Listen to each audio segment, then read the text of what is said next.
Hi, how are you? I am Yolanda Guadarrama. I am co-editor with Guillermo Fadamelli of the publishing house Editorial Moho. It's a pity that we couldn't finish the presentation as we wanted to do it, because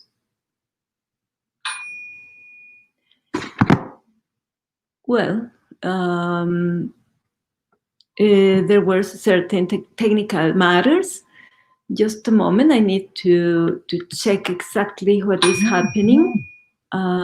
Just a moment, please. I'm going to give the link to the other persons who can help me to share it. Just a moment.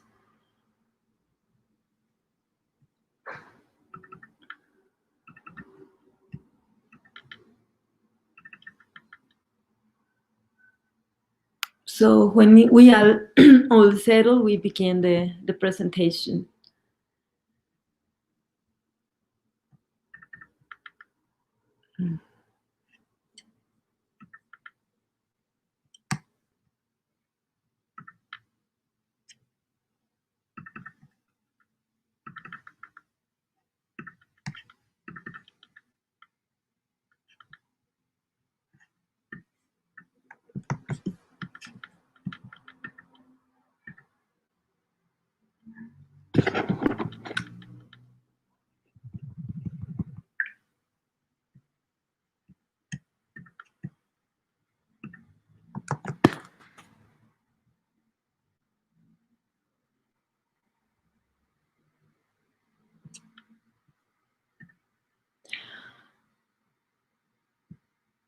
Well, okay, I shall start the presentation. We were preparing a video with all the authors. I'm going to show you the videos anyway, but the introduction by Guillermo Fadamelli was not possible. I'll leave you with a film by him anyway, with his own words. But at this moment, I am going to read for you the words that Guillermo himself prepared for this presentation. To say it, we began the publishing house 25 years ago, and 35 years ago we began the magazine Revista Moho. So I have been there since the beginning. I was not very much in the literature at the beginning, but time has passed, and then I have read a bit more. So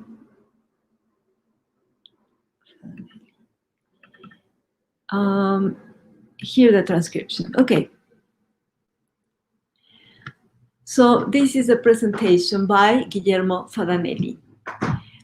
In 1995, I founded Editorial Moho together with the dancer, designer, and later choreographer Yolanda Guadarrama.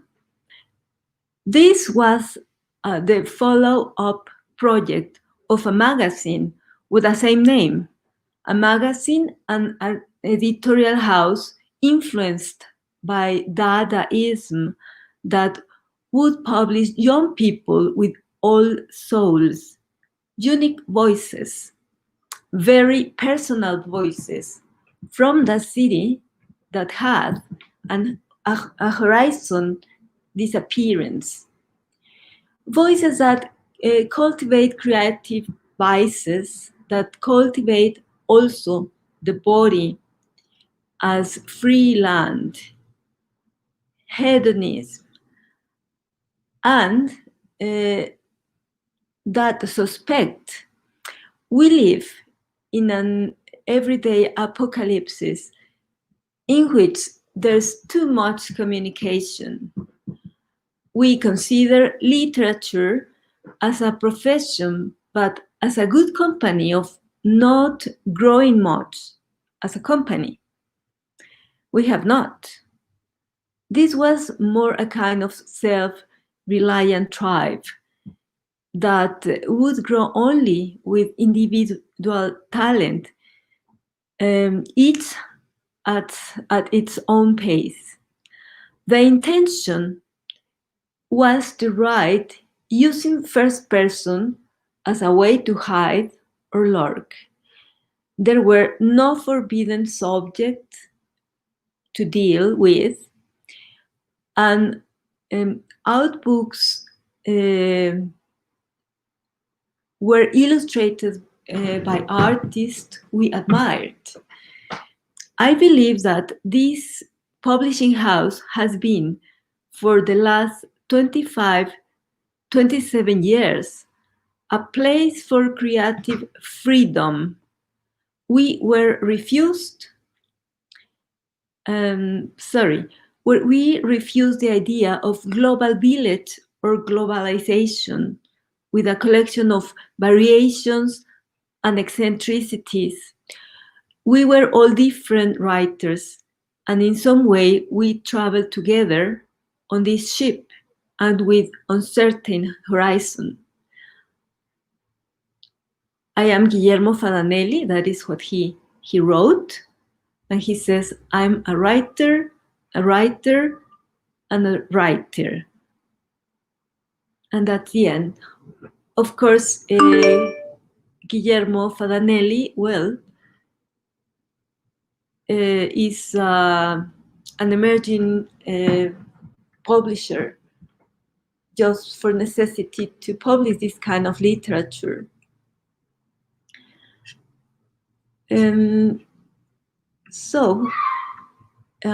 Someone is asking me for the link to enter. I cannot bear everything. I'll try.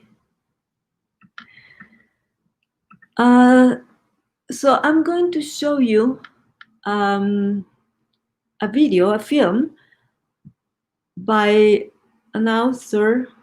Let me bring it to my computer. One of our authors, that is Adrian Roman. He wrote this book. We translated, well, like Star Wars, Stone Wars, or kind of, well, this is a kind of a Stone Jedi, something like that. So I'm going to show you one film by him. Let me bring it. Sorry for all this. I was preparing a very good presentation with a film, everything settled, but it was not possible because technology is not always as we want. So I have it here, ready for you. Okay, I'm sharing the screen.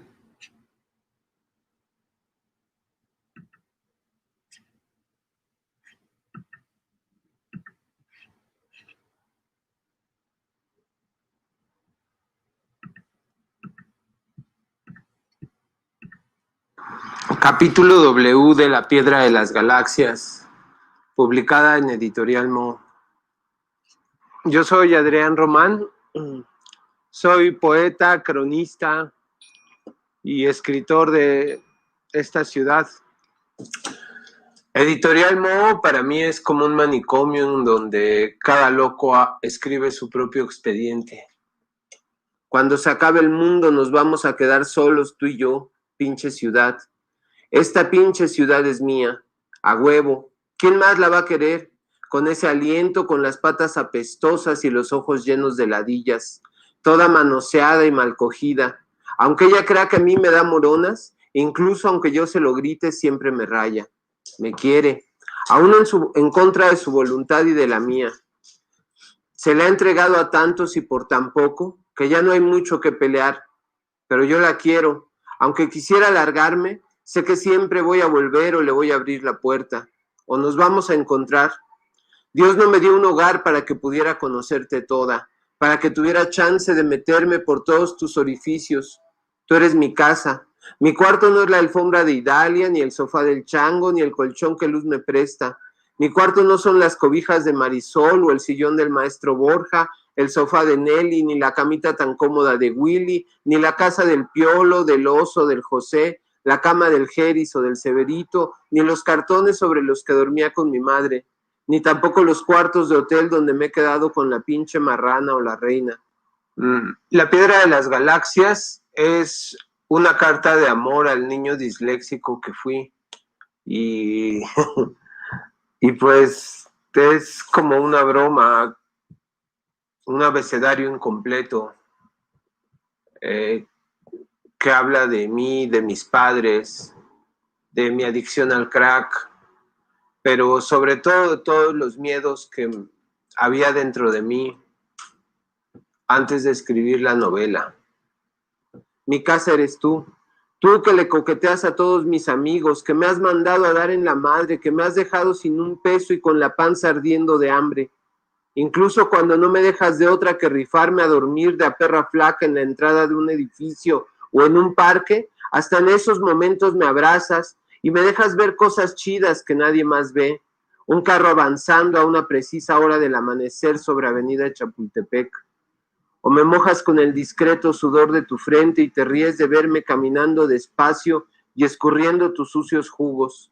Te digo que eres mía, desde la Granjas México, la Ignacio Zaragoza, hasta San Vicente Chicoloapan, y de allá hasta Héroes de Padierna, Tlalpan, el Ajusco, de allá la Gómez Farías, la Roma, la Narvarte, Chimalistac, la Santa María la Ribera, la Guerrero, Tepito, Lagunilla, Peralvillo, el Metro Musquis. ¿Hasta dónde está tu fin? Tú no tienes límites, tú eres hasta donde quieres, y más allá, yo te he caminado. No conozco la historia de tus edificios, no sé nada de tu pasado, y no me importa cuántas veces has caído, ni todas las epidemias que han pasado por tu cuerpo, ni cuántos nombres has tenido. No quiero saber nada, solo abrázame. Dame chance de dormir entre tus muslos o entre tus tetas o entre tus dedos, ya donde sea, donde tengas chance, donde haya un espacio, no hay bronca. Ya me siento bien averiado, quiero echarme una jeta. Esto es de Pachecos, güey.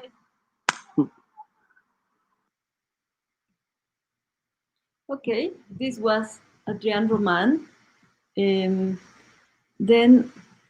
I'm going to read to you a fragment. This fragment, he was reading a fragment, so I'm going to read it to you in English because he was reading in Spanish. So, let me see, here it is. So, it is translated like Crack Jedi. It says, Chapter W. I spent the afternoon walking around looking for a good Samaritan that could spare some food and a joint.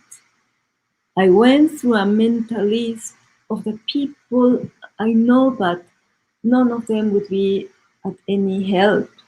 I asked some of them for money recently, and I'm already in debt with all of them. I saw an old woman walking towards me. She was talking to herself, waving. Her voice was sharp, but with a throaty depth. She was cursing and threatening the air around her. She walked peacefully next to me, as if she was someone else. And in her inner demon had suddenly left her alone. She reminded me of myself. The city is a dream that won't come true, a desire, a little candle in a birthday cake. I stray bullet. Each step lags. direction except the thinking that something I see might be money lying on the floor, and that there's a beautiful girl over there, and that those street tacos smell great, or that maybe God will come and save me, or Diogenes, or Bukowski, someone, something. I'm as croaky, dreamy, and snobby as you. Liar, nasty, son of a gun and a bitch. I'm worthy of being your son. You limitless city with rolls of fat, stretch marks and hopeless pathos. Horny city, prodigy city with parts of your body sad and tired. I would love to robe myself into you, into your tights, to throw myself when there's no one else to tell your story. Not a soul that would pity us, far less acclaim us. At the end of the world, we will stay here, you and me, fucking city. Okay, so it was Adrian Roman. Now I'm going to share you a film by Ari Bolovich. Ari Bolovich is the writer of this book. This is the second book I have for you. Jet Lag, published by Editorial Moho. So Ari Bolovich is only presenting himself in English. I hope it has good volume for you. So there it goes. Just one moment.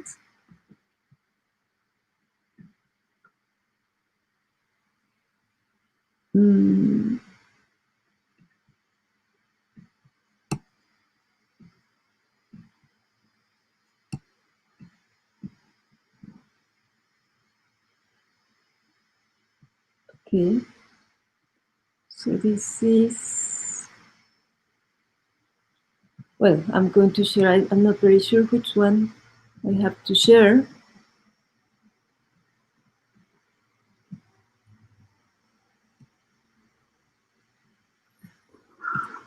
Hi everyone, I'm Ari Volovich. I'm a writer and a journalist, the author of Jet Lag, and I hope you guys enjoy the read.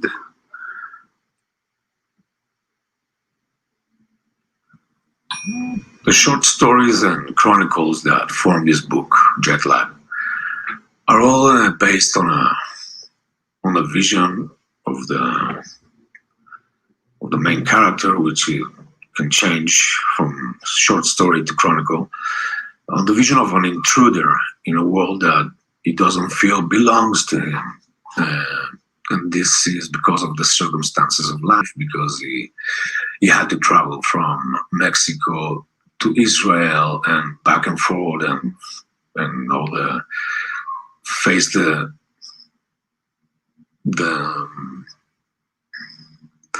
obvious problematics between Israel and Palestine, and the whole danger of nationalism and the danger of feeling pride of something you are not really, you don't have the merit for, like the case of nationalism, for example.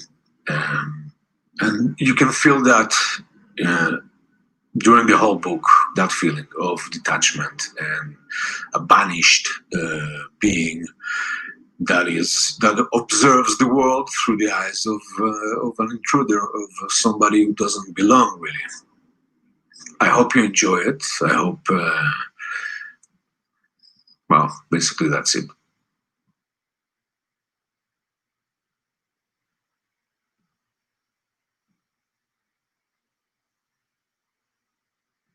Hi again.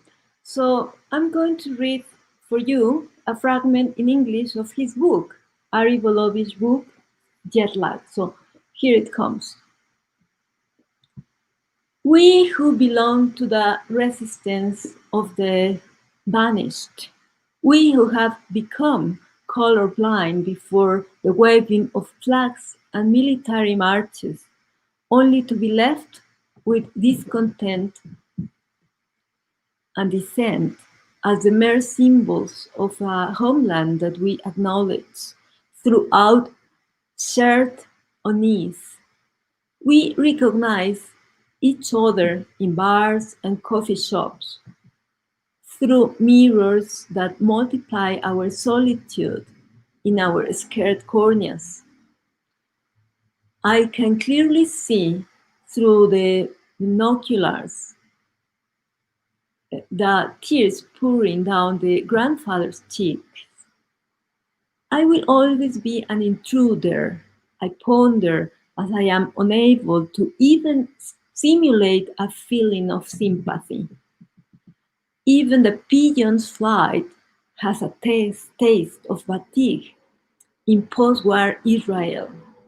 The cars seem to fuse with the main highways like mutant snails, as a lazy allegory of the collective sentiment.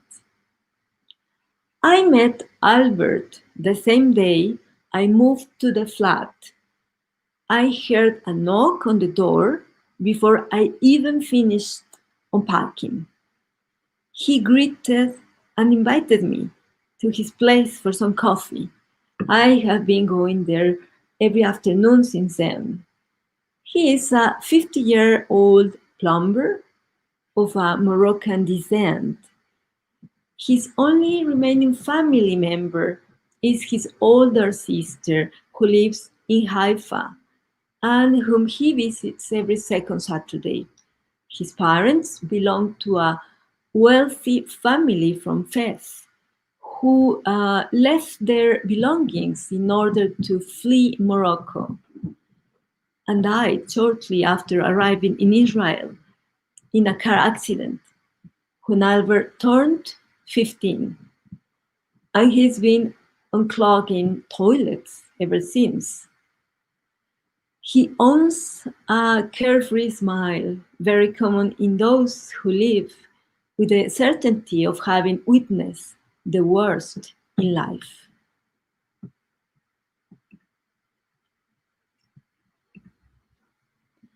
Okay, so that was jet lag. So I'm going to show you a film now by Andres Cota. Andres Cota Iriar, he's writer, biologist.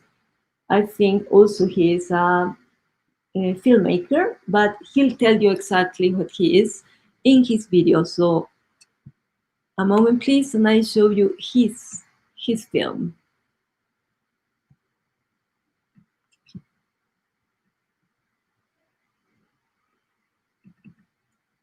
No, this is not.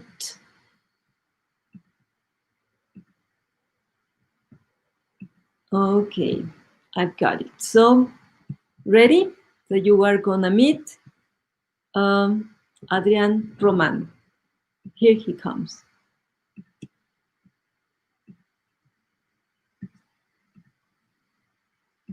Hope you're doing okay. I am Andres Coteriel. I'm a biologist, science communicator, and writer from Mexico City, where I currently direct the Anonymous Scientist Association.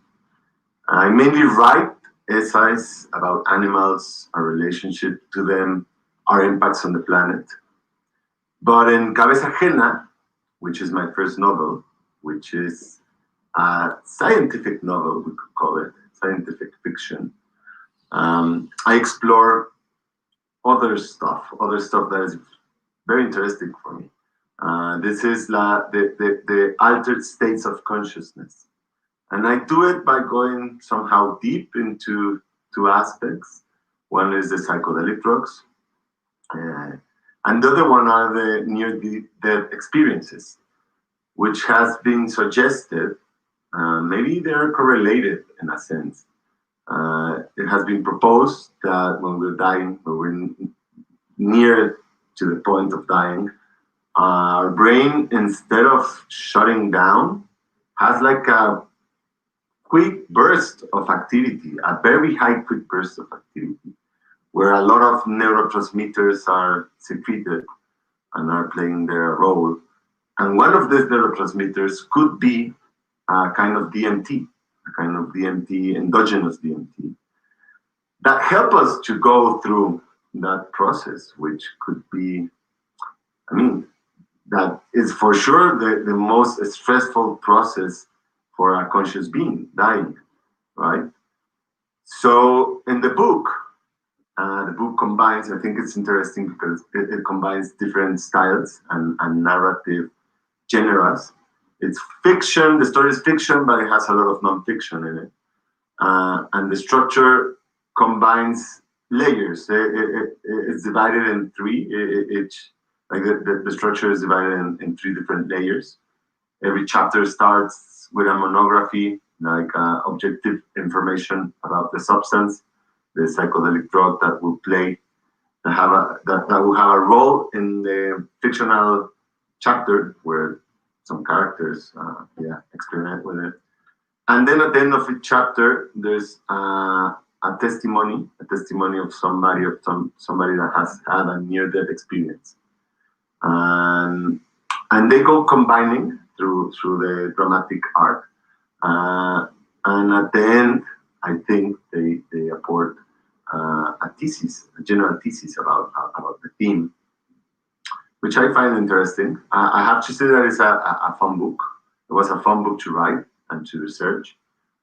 Mainly, well, a lot of the stuff I tried myself, so we could call it research. And also it was fun it's fun to read, and it was fun to publish. In that sense, I'm very happy that it came out in Moho, which is a small publishing agency from Mexico City. And I have to say, it's the last really punk publishing agency, maybe the only one. And maybe the only one that in the near future and the long future, it's never going to be bought by Penguin Random House, which I find really respectful. Yeah.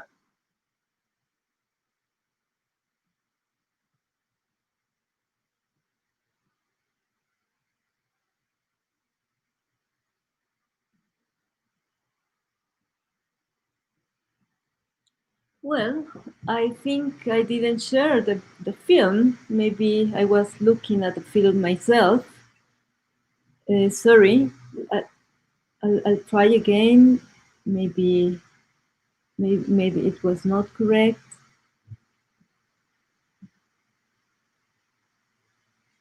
Okay, there it goes now. Hope you're doing okay. I am Andrés Coterial. I'm a biologist, science communicator, and writer from Mexico City, where I currently direct the Anonymous Scientist Association. I mainly write essays about animals, our relationship to them, our impacts on the planet. But in Cabeza Ajena, which is my first novel, which is a scientific novel, we could call it, scientific fiction, I explore other stuff that is very interesting for me. This is the altered states of consciousness. And I do it by going somehow deep into two aspects. One is the psychedelic drugs, and the other one are the near-death experiences, which has been suggested. Maybe they're correlated in a sense.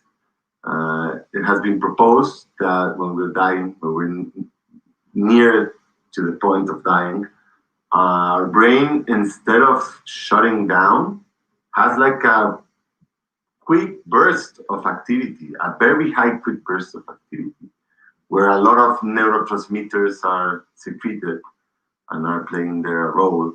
And one of these neurotransmitters could be a kind of DMT, endogenous DMT, that help us to go through that process, which could be, that is for sure the most stressful process for a conscious being, dying, right?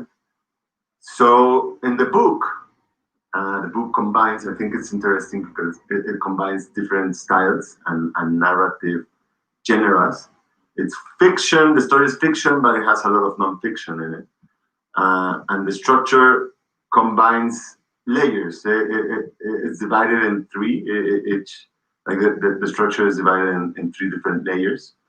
Every chapter starts with a monography, like objective information about the substance, the psychedelic drug that will play, that will have a role in the fictional chapter where some characters, experiment with it. And then at the end of each chapter, there's a testimony of somebody that has had a near-death experience, and they go combining through the dramatic arc, and at the end, I think they apport a general thesis about the theme, which I find interesting. I have to say that it's a fun book. It was a fun book to write and to research. Mainly, well, a lot of the stuff I tried myself, so we could call it research. And also it was fun it's fun to read, and it was fun to publish. In that sense, I'm very happy that it came out in Moho, which is a small publishing agency from Mexico City. And I have to say, is the last really punk publishing agency, maybe the only one. And maybe the only one that in the near future and the long future, is never going to be bought by Penguin Random House, which I find really respectful. Yeah. Okay, so it was Andres Cota. So I'm going to read just a little bit of his translations. You in Frankfurt can see his translations, his fragments in our profile. So I'll try to be so quick with this because we still need others. So this is chapter 1, injection. The simulation begins one day that I die, or better said, the night that I almost did. No white light at the end of that tunnel, no sequence of the most relevant moments of my life projecting before me, no celestial course whatsoever. Plain and simple, switched off, toasted, fused, and full shutdown. On that occasion, we were inhaling heroin. We inhaled. Why inhaled? Because it was clear-cut to us that injecting it is a whole different ball game. One that you always end up losing. Well, the truth is that we were also smoking some of it.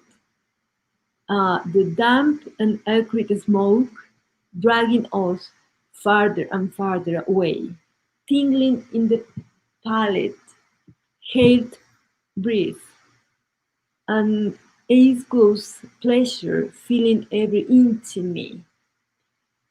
To say true to character, I lost track of how much I had done, and as usual, I wanted more. Once you turn into the faucet of pleasure, the only thing you can do is fill up the tub and submerge in a warm water. I don't remember the last heartbeat, but according to my friends that were witnessing the scene, first my pupils violently dilated. Then my jaw dropped, I lost my muscle tone and heavily collapsed on the ground. Seconds later, convulsions began. As stated by Boris, my body was shaking so violently that if I were to come out of it, he thought, I would become paraplegic. Of course, right after that thought, Boris reasoned that perhaps I never had bones in the first place, and therefore he had no reason to panic.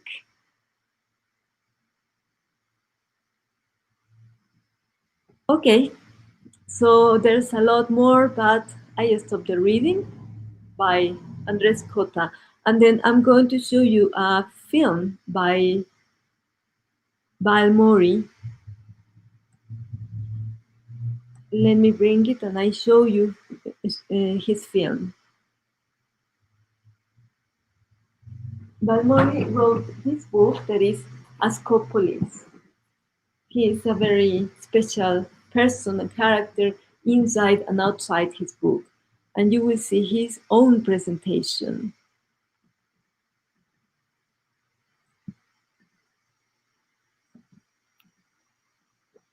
So I am sharing you the film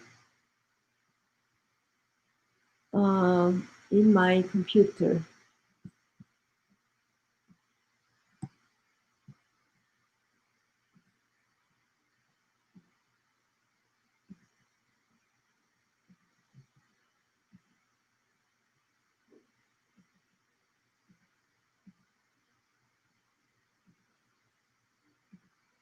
Hello everyone, my name is Josiah Valmori. I'm a Mexican writer here in Tenochtitlan, as known as Mexico City. I have two books published in Editorial Moho. Editorial Moho is Guillermo Fadamelli's and Yolanda Martinez's publishing house here in Mexico City. They were really, really important here because they began in the early 90s in the form of a magazine, a very popular magazine between the underground community, and was really, really inspiring at those times. It's the I would say it's like equal to punk movement in literature here in Mexico City. So I write essentially short stories. I don't like novels. I don't like poetry. I just write short stories. So both books are short stories compilations. So my inspiration to these stories is just looking around in my city, so looking around in my friends, so this mixture between comic stuff and tragic stuff, which is permanent here in Mexico City. Mexico, or this place, Tenochtitlan, it's a place with a lot of really, really powerful energy, like fighting all the time, which is tragedy and this like comedy stuff, like this like hilarious stuff. Like these forces are always like fighting here, so my inspiration becomes from that like shock, that mixture. That's like so I try to make funny stories, funny but at the same time like really really dark stories about characters who lose their heads or lose their jobs, or lose their mind, and consuming a lot of psychedelics. Like people who burn dogs for fun, or torture cats, and a lot of stupid things I heard in my life from my closest friends, or I heard these stories when I was getting fruit in the markets, or I don't know. So this information came to me, and I just like write them right now in my computer. So that's all. So there's no tricks. So that's my whole like job or work in there. So I hope you really like these stories. So like take a look. Maybe you could find something interesting here. So take a look to the Abyss, which is Mexico City right now. So stay healthy and stay happy. And thank you so much. Okay, so I come back to you and I read just a very little part of this very special writer. Here it is. So in this book, Ascopolis, there is a short story. This is a short story book that is called God is a Generous Man.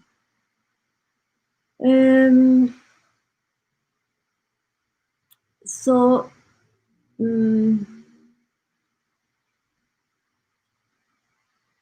I'm going to start by the middle. No one said nothing, well, just before. I was in Suntory with my girlfriend and her brothers.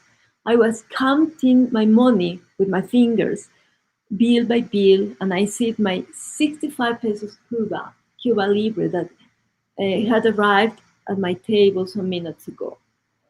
When Elle came in, I was so wasted, drunk, that if I coughed, I would have peed in my pants.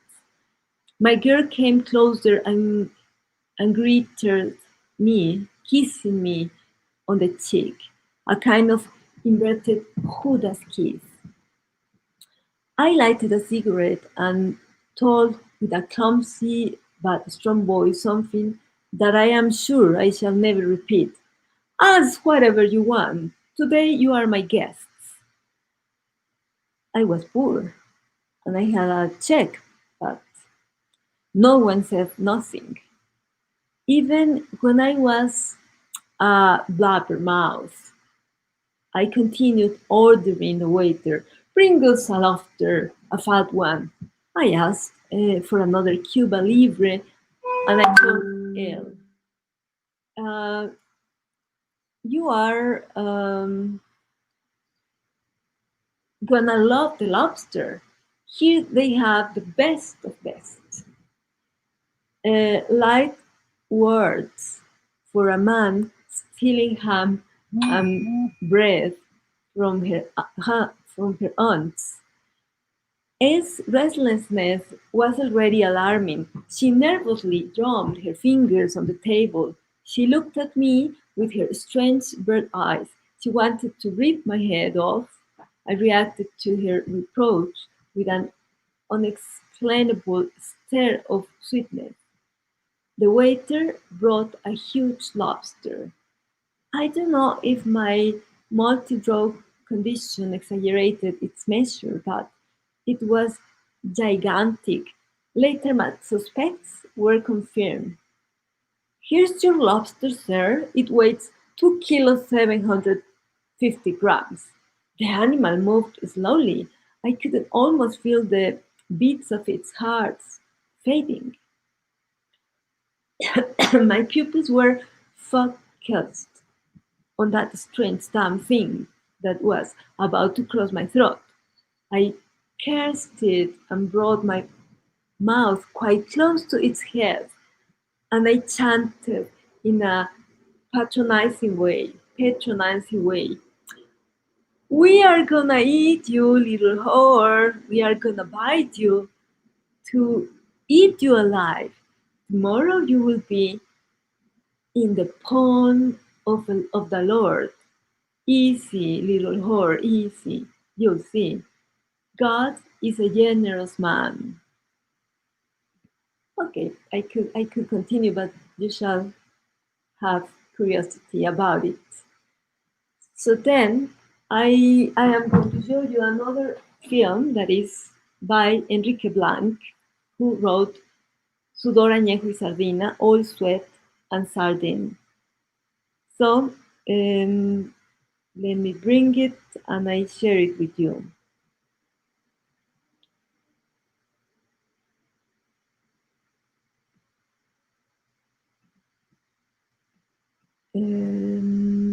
Yes, here it is. Okay, so I share it with you.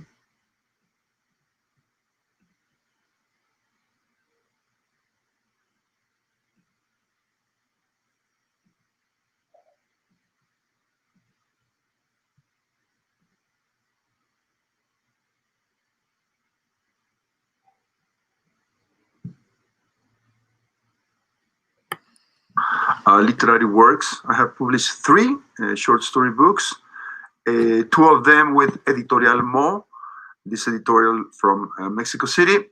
And well, I live in Los Angeles for around 8 years, and these stories tell some daily life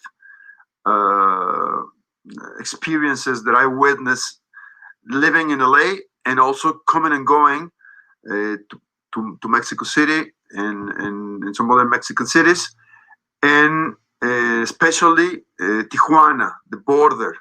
So those stories are about what happens in big cities with different kind of conflicts.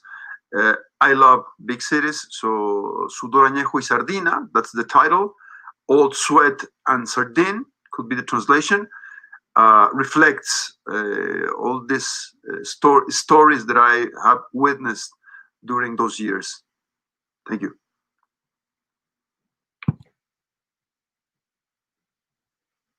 Okay, so I'm going to show you, there's no time to continue reading, so you can find their fragments translated in our Frankfurt book profile. So I'm gonna show you now Rubén Bonet with a manifest. I'm sorry, it's in Spanish, so it's gonna be a very few part of it.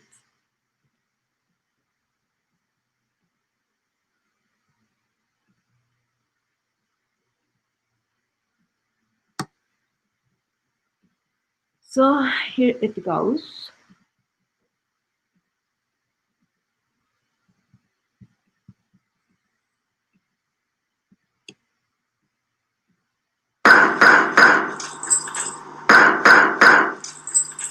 Bienvenidos al futuro de las fundaciones. Fundación adopta un escritor. Manifiesto introducible. La Fundación adopta un escritor. Es una organización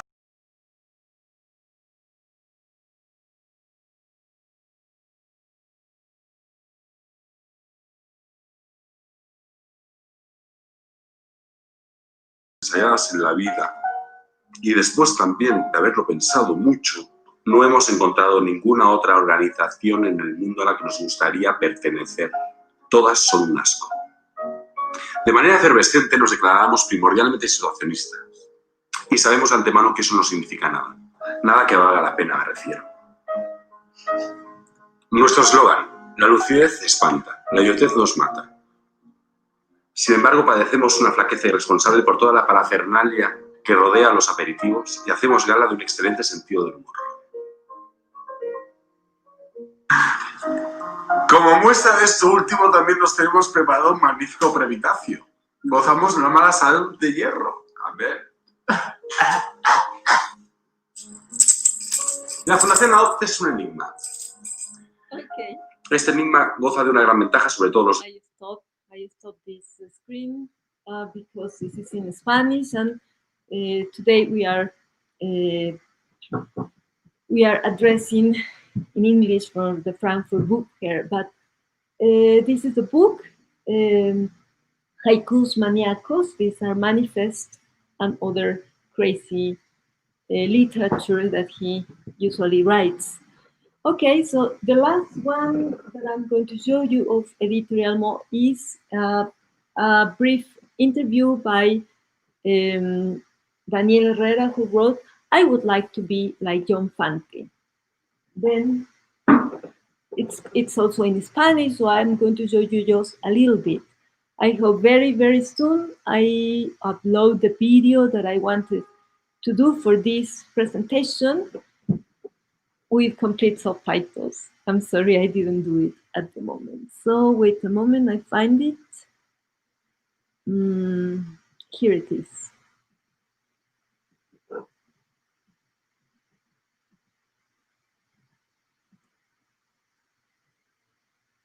Okay, so it's going to be very, very short.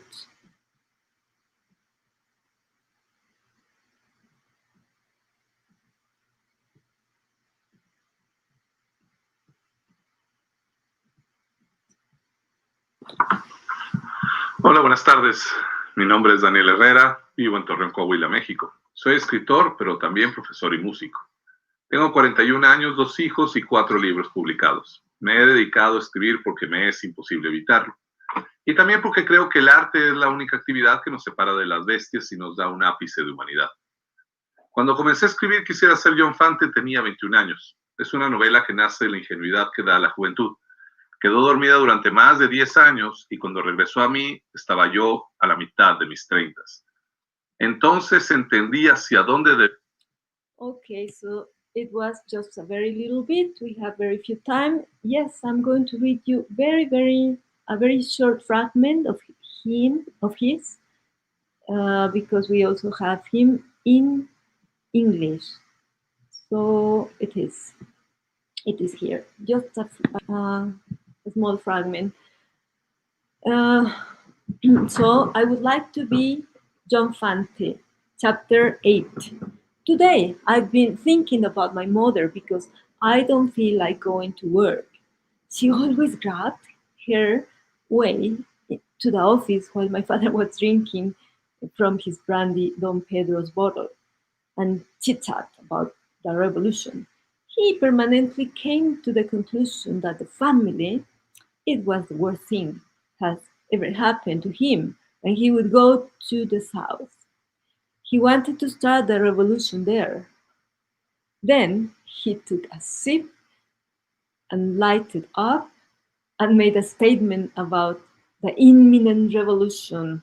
Once again, he drank from his grease glass and said that the government didn't have a clue about the revolution coming on. Finally, he finished his brandy and coke glass and, laying over the table, mumbled some incomprehensible rants. That's the way I grew up, testifying humdrum work of my mother and listening to my grandfather talking about revolution, etc., etc. Well, I don't want to go to work, but the rent of this ugly and miserable room hit me and humiliated me in front of the home ownership and his wife. A few days ago, he knocked at my door for about half an hour. Started like a normal knocking, tock, tock, tock. When he realized I was not going to open that door, it became monotonous sound like for about 10 minutes. Suddenly he stopped because his knuckles got sore. Then I had some peace and silence, but it didn't take too long to come back with a stick in his hands. And I have other 20 minutes of oval crushing knocks. That stick reminds me of my mother and the way she kicked out my father from house. She took the broom and stood in front of him. My father at that moment was arguing with a demon or a hallucination about how he was going to make the revolution in the world. I remember him saying saying he would go to a factory to yell very loud, Trotsky! Then the revolution would come, the workers would listen, and he would talk about the class struggle and the historical materialism. Then he would contact other revolutionaries, and the war would strike the country. But first, he talks to the devil, to the hallucination, and asks them to let him finish that pretty half-full Don Pedro bottle, etc., etc. So we have 5 minutes left. I'm sorry, I'm going to leave you Editorial Moho page in the chat. And well, very soon we'll be handing you the correct presentation. But at this moment, I want to leave you with Guillermo Fadamelli because he is going to publish Mis Mujeres Muertas, My Dead Women, in Editorial Moho next year. We are also about 4 books of Guillermo Fadamelli translated to offer at Frankfurt as Editorial Moho, and Guillermo Fadamelli has his own rights. So for me, it's very important to show you a very recent film that that was presented very few time ago. So let me find the correct, well, I don't know if this is a correct film, but it was, no, this is not the correct film. Let me see if I have it. complete in the other. I don't have it complete. Okay, correct. So I showed you this one that I have. Just a moment. And I leave you with Guillermo Fadamelli with this very nice interview that they did him last week. So he's speaking about his literature and stuff.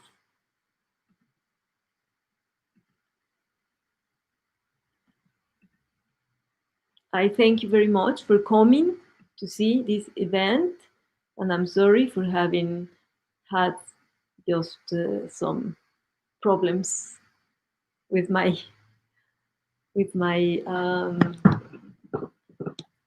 technology.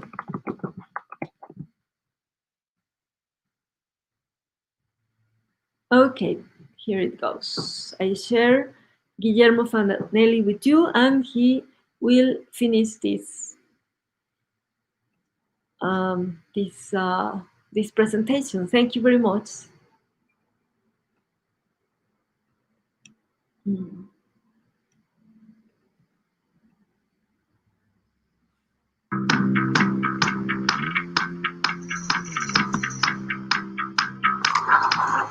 Hola, ¿qué tal? Bienvenidos.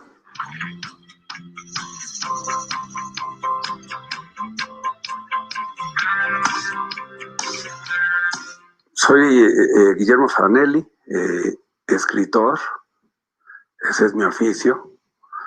Me dedico solo a escribir y a leer, como cuando iba a la escuela primaria. La decisión de escribir vino ya muy tarde, casi cercano a mis 30 años, justo cuando regresé de un viaje de aventuras. En ese entonces los viajes todavía podían ser una aventura. Ahora todo está digerido, fabricado hacia donde deseas. Ahora ya no eres viajero, eres espectador, eres consumidor, eres turista, ¿no? En aquel entonces hice un viaje a Europa, estuve en España, donde comencé a destruirme, y cuando regresé de España a la Facultad de Ingeniería, dije, no vuelvo a poner un pie más en el aula. Me voy a dedicar a escribir, me dé beneficios económicos o no, me dé un lugar o no en la sociedad, pero esto es en realidad lo que deseo hacer. Y el mito de mi escritura comenzó aquellos días cuando regresé de Europa. Fundé la revista Moho y dije, jamás ingeniería, no deseo tener hijos, quiero destruirme, citando a Pessoa nuevamente, como lo hago siempre en las entrevistas, para comprender me destruí. Y entonces la literatura me ofreció justamente ese horizonte tanto ético como lúdico o estético que yo requería. Lo primero, el mayor detonante de mi escritura es la construcción de una realidad alternativa para poder vivir con un poco más de placer y menos sufrimiento, ¿no? Por otro lado, el mundo femenino, ¿no? Es decir, el mundo femenino, que para mí es en lo personal, es siempre lo otro, es el misterio, es la atracción inevitable, ¿verdad? Y siempre, bueno, mis primeros poemas, porque yo escribí poesía, o llamémosle así, cuando era joven, y eran más mis amigas, ¿verdad?, quienes compartían conmigo mi escritura y se convertían en mis cómplices. Cada vez que leo un buen libro, me dan ganas de escribir. Entonces, si leo a Pessoa, o si leo a Raymond Carver, o a Ibargüengoitia, etcétera, De inmediato tengo enormes deseos de escribir, no como ellos. No es necesariamente una mímesis, es más bien una conversación. Es decir, deseo conversar con ellos, pero a través de la literatura, no solo de la lectura. Y vengo de familia bastante pobre. Mi padre progresó, por supuesto. Y cuando hablo de un viaje a Europa, hablo realmente del viaje de un hombre que deseaba salir de sí mismo y de su geografía, y que debió de subirse a trenes, de vivir en las calles, de pasar malas temporadas con tal de conocer, con tal de abrir su mundo, ¿verdad? Todos los libros que he escrito, que son demasiados, y pido perdón a la humanidad, o por lo menos a mis amigos, haber escrito tantos libros. No tengo en realidad un libro favorito. Todos son fragmentos de una vida discontinua. Son soldados de un ejército de la noche. Cada uno lo escribió un Fadanelli distinto. Y como no acostumbro a releerme, es decir, una vez que se ha publicado el libro lo olvido, tengo nociones muy vagas, ciertamente, de lo que fueron mis libros. Sin embargo, puedo, tratando de hacer una gran síntesis, pues creo que hay los libros biográficos son siempre mis favoritos, que lo son casi todos, pero principalmente al final del periférico, Educar a los topos, ¿verdad? Fadanelli, ¿no? Fadanelli fue un libro, cuando terminé de escribir ese libro, pensé, esto es lo que yo estaba buscando. Por fin he logrado llevar a cabo aquello que vislumbré hace muchos años. Y me sentí, digamos, pues bastante.